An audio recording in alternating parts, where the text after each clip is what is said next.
El día en que Albertino Farri cumplió 21 años, fue visto paseando por las estrechas calles de la ciudad provincial, con un rostro radiante de alegría. Su figura recta y esbelta, que sostenía un rostro de ratón negro y vivaz, con dientes un poco prominentes debajo del labio superior y ojos brillantes bajo las largas pestañas, tenía ese día destellos de una vivacidad tan peculiar que las personas serenas y tranquilas que encontraba lo observaban con una mirada desconfiada. Pero a él no le importaba y continuaba deambulando desde la plaza de la iglesia hasta la plaza del ayuntamiento, con su inquieta marcha a saltos y brincos, haciendo breves paradas sonrientes en la esquina de alguna calle sombría, de donde salían las amas de casa sosteniendo con esfuerzo la red de cuerda llena de fragantes vegetales.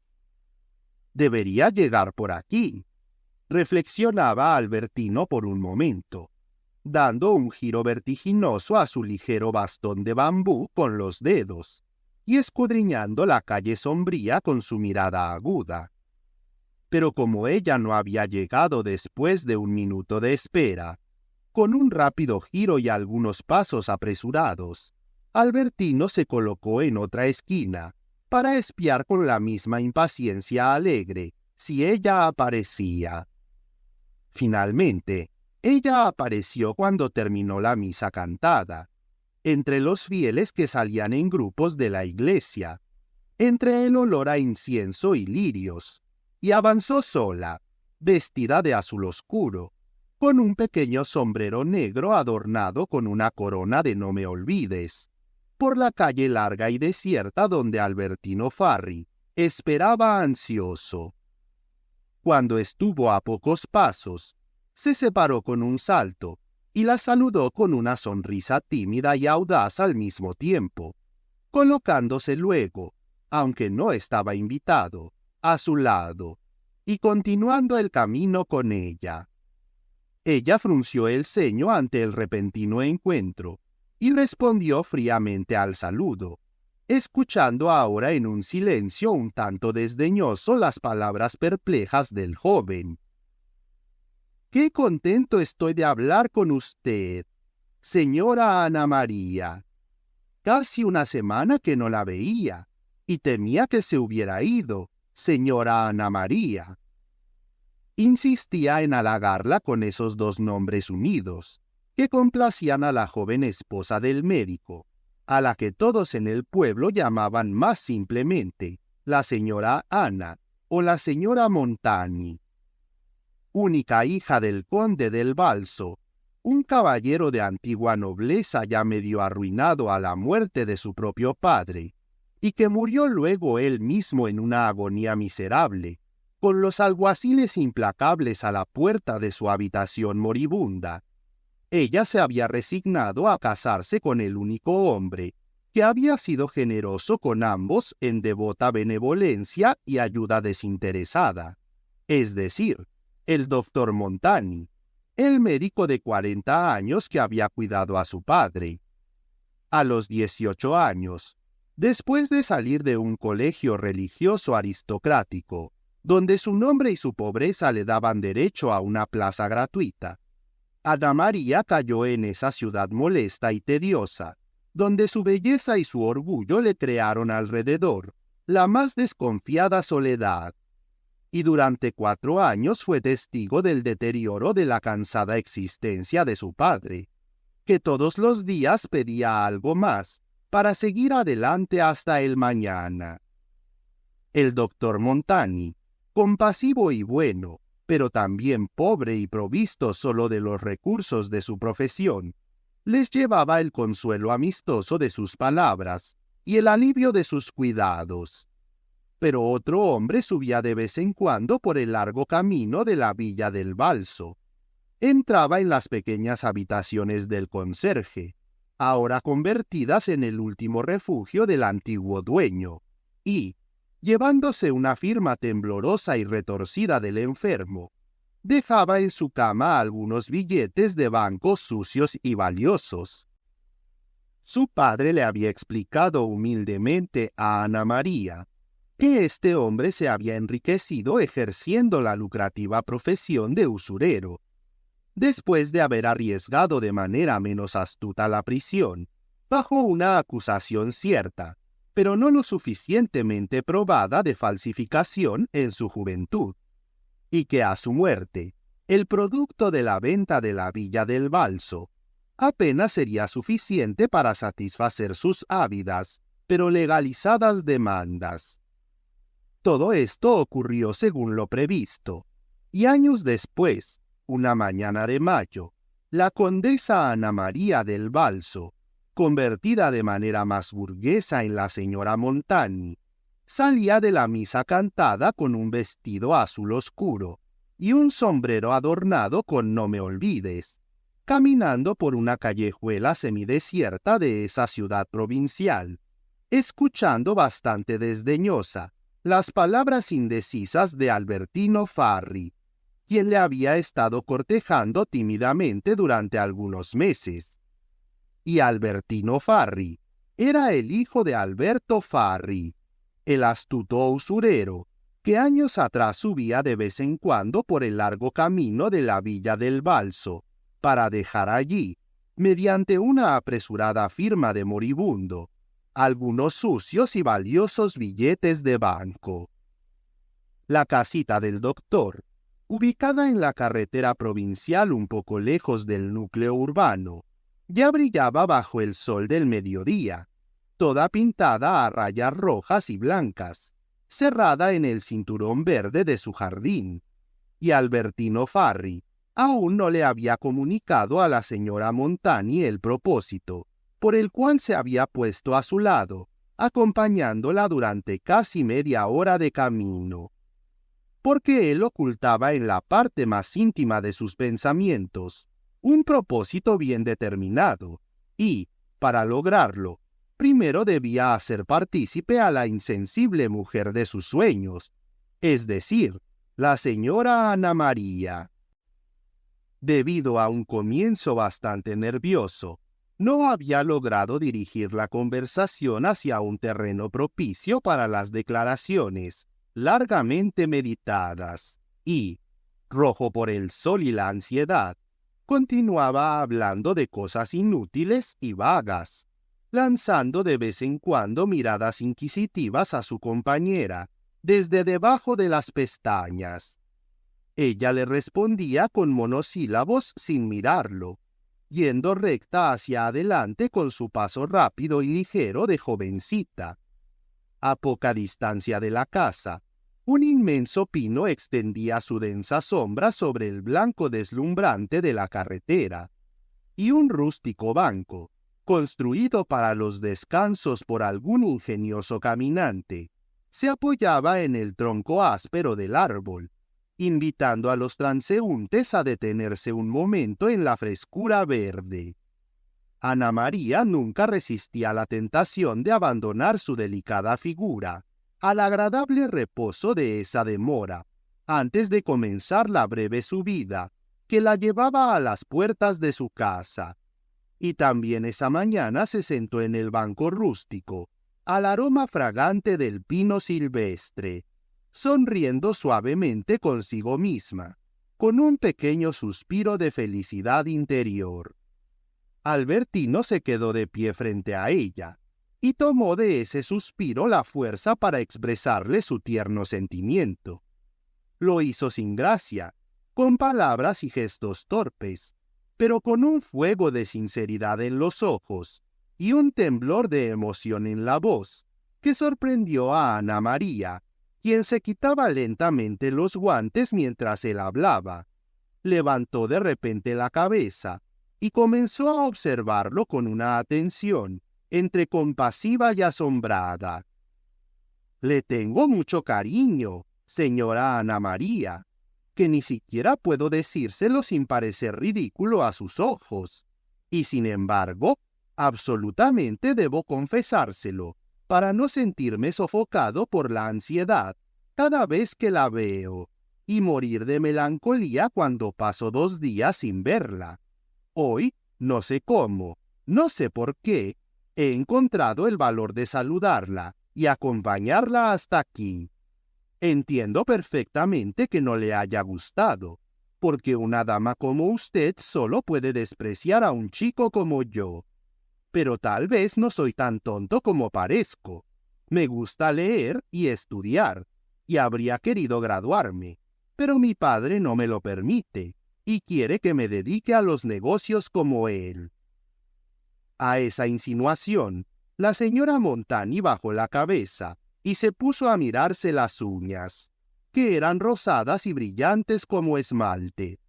Pero entre el arco de sus cejas se formó una pequeña arruga delgada y recta, como un corte, mientras una leve sonrisa torcía su boca.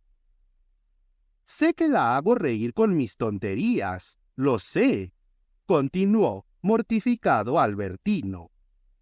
«Pero al menos respóndame con una palabra, incluso con una insolencia. Dígame claramente que soy un idiota, y me iré sin molestarla más».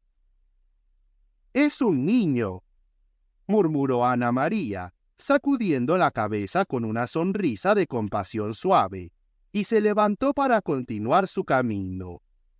Pero Albertino, animado por esa palabra amable, se puso frente a ella y le suplicó que lo escuchara un momento más, que se sentara un momento más en ese banco a la sombra de ese pino, donde comenzaba el chirriar alto y ronco de una cigarra meridional. «¿Ve?», añadió Albertino con una sonrisa de inocente astucia y alegría infantil. «No soy tan niño después de todo.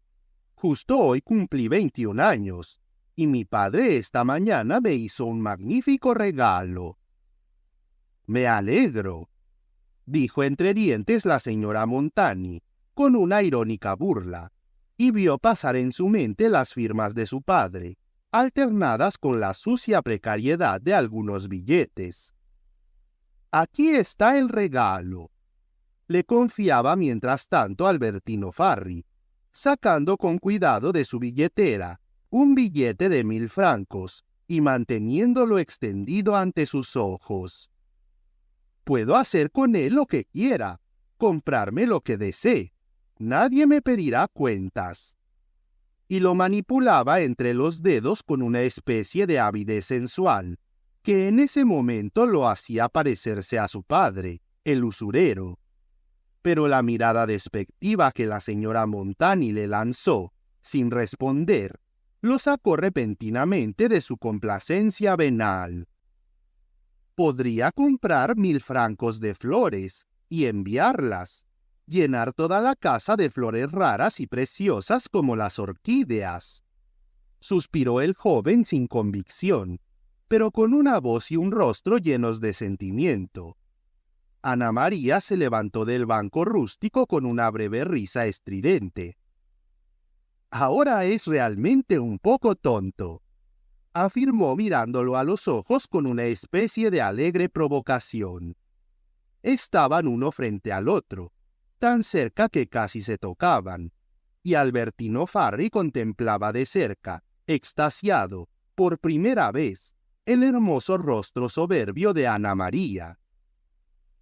«¿Cómo es hermosa su boca cuando ríe así?», le susurró, todavía inmóvil, casi fascinado por esa risa que se apagaba lentamente en los frescos labios de la mujer. «Daría cualquier cosa por poder besar esa boca», susurró con repentino atrevimiento, volviéndose un poco pálido, sin apartar de ella la mirada que latía bajo las largas pestañas. Ana María tuvo nuevamente un breve sobresalto de risa, y preguntó ambigua, con una voz burlona y alegre: «¿Incluso el billete de 1000 francos?» «También eso», respondió Albertino encogiéndose de hombros, con un desprecio encantador, pero aún observándola con un asombro bastante escandalizado. Ella comprendió su pensamiento y continuó riendo con una agudeza un poco amarga. «No creerá que quiera vender un beso por 1000 francos. Sería gracioso, ¿verdad?», gracioso, lucrativo y despreciable como ese tipo de operaciones que se practican en su familia. ¿Qué operaciones?, preguntó inquieto Albertino. Pero ella no le respondió y continuó, siempre sonriendo. Un billete de banco no es más que un trozo de papel y se puede quemar. Albertino escuchaba con los ojos abiertos de ansiosa admiración. «¿Y mientras arde?», añadió lentamente, casi sugiriéndole la conclusión a la que quería que él mismo llegara. «Y mientras arde, hay tiempo para todo. Hay tiempo suficiente para darle un beso a una mujer», concluyó en un susurro ronco el joven, aún fijo en la hermosa boca que casi se le ofrecía y se le prometía. Ella no dijo más palabras. Le lanzó de nuevo una mirada y una risa chispeantes, y luego se dirigió rápidamente hacia la casa roja y blanca, brillante bajo el sol del mediodía. Unas noches después, la señora Montani, completamente sola en su casa, aislada entre el verde del jardín, leía una novela francesa apoyada en el alféizar de la ventana, cuando escuchó crujir la cancela al final del camino y unos pasos crujir sobre la grava. Casi de inmediato apareció entre las dos filas de arrayanes Albertino Farri, que se acercaba lentamente hacia ella, masticando una ramita de sidra para darse un aire desenfadado. Cuando llegó bajo la ventana, la vio y la saludó sonriendo. «Buenas noches, señora Ana María.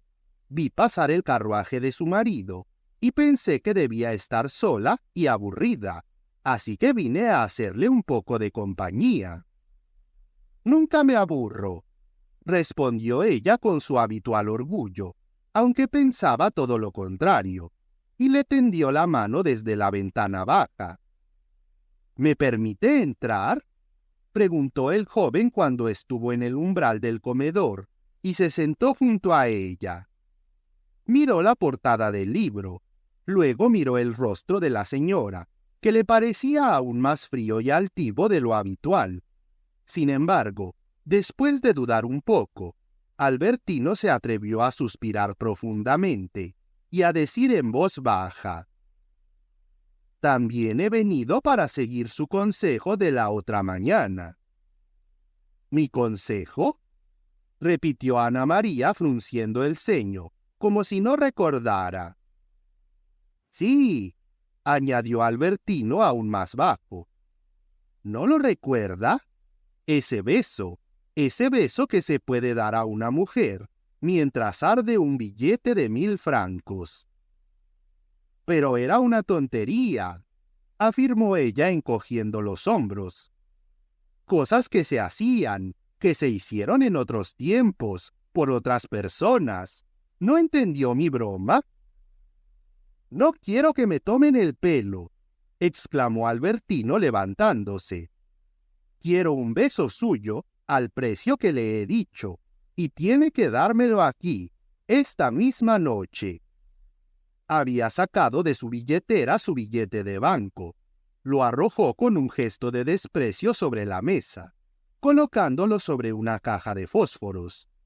Ana María lo observaba con una atención entre irónica y asombrada, abriendo y cerrando su novela.